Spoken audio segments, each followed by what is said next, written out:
Baik adik-adik, kita lanjut ke materi selanjutnya yaitu faktor pendorong interaksi sosial. Apa saja sih faktor pendorong interaksi sosial? Masih ada yang ingat tentang faktor pendorong interaksi sosial? Mudah sekali ya, itu cuma ada 6 atau 5 ya. Kita lihat ya. Oke, tulis saja dulu opsinya. Nah, yang pertama ada imitasi, kemudian identifikasi, kemudian apa lagi? Ada empati, ada simpati, dan terakhir ada sugesti.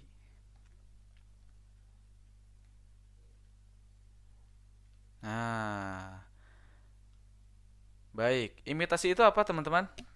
Hmm? Apa bedanya dengan identifikasi? Baik. Imitasi merupakan sebuah proses peniruan. Di sini langsung ke kata kuncinya ya.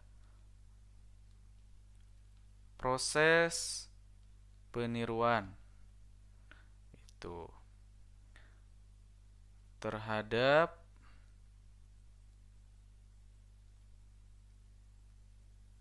individu atau kelompok atau kelompok. Jadi ini hanya sebatas meniru saja gitu. Tidak sampai kepada mengubah meniru secara full sampai mengubah kepada kepribadian. Nah, jika proses peniruan yang secara full yang disebut dengan proses pengidentifikasian itu disebut namanya identifikasi ya. Ini proses pengidentikan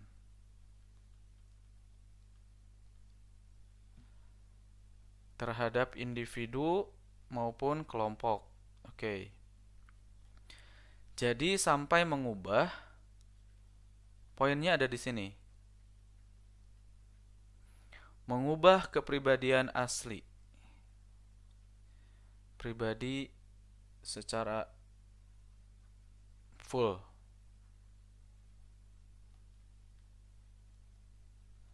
Contoh, orang-orang yang operasi plastik ingin mirip dengan boneka Barbie.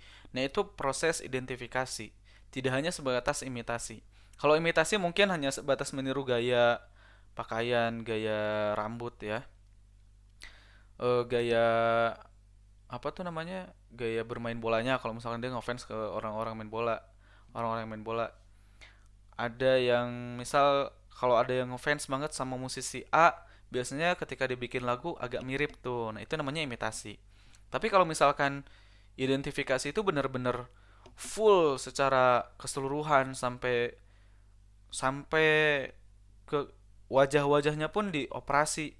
Sampai orang tuh bingung mana kepribadian aslinya gitu. Nah, itu namanya identifikasi gitu. Dan biasanya orang yang mengidentifikasi individu lain atau kelompok lain itu merasa bangga itu biasanya.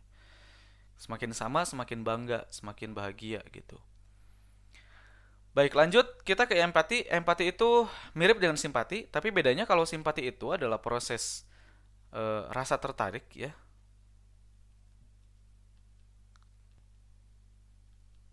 Rasa tertarik atau ketertarikan. Entah dalam suka maupun duka gitu. Kalau suka simpati banget, suka banget gitu. Ketika ada duka, dia hanya menyampaikan, ya turut berbelasungkawanya, eh semoga diberikan kesabaran. Nah, itu baru simpati. Nah, kalau empati itu turut merasakan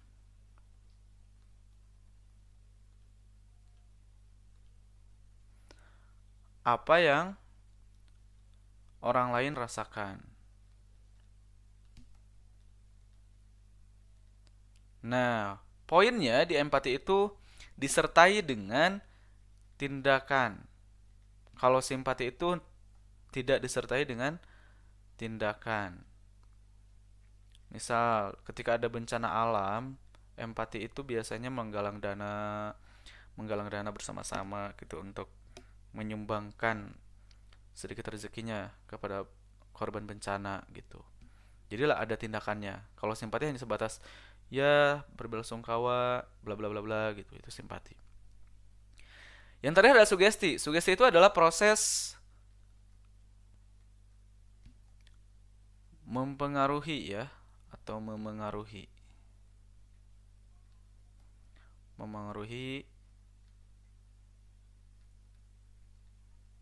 individu atau kelompok.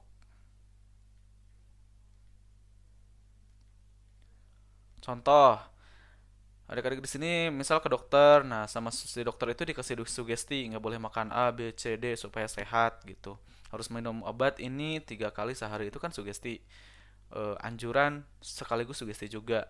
Atau teman-teman atau adik-adik di sini lihat notifikasi Shopee ya, atau belanja online yang gratis-gratis ongkir dan segala macam. Itu kan jadi tertarik ya, terpengaruh kita untuk membeli produknya dengan banyak gitu karena gratis ongkir. Wih, mumpung gratis ongkir nih, padahal nggak butuh-butuh amat gitu. Nah, itu namanya sugesti gitu. Berarti kita sudah tersugesti gitu. Itulah faktor pendorong interaksi sosial.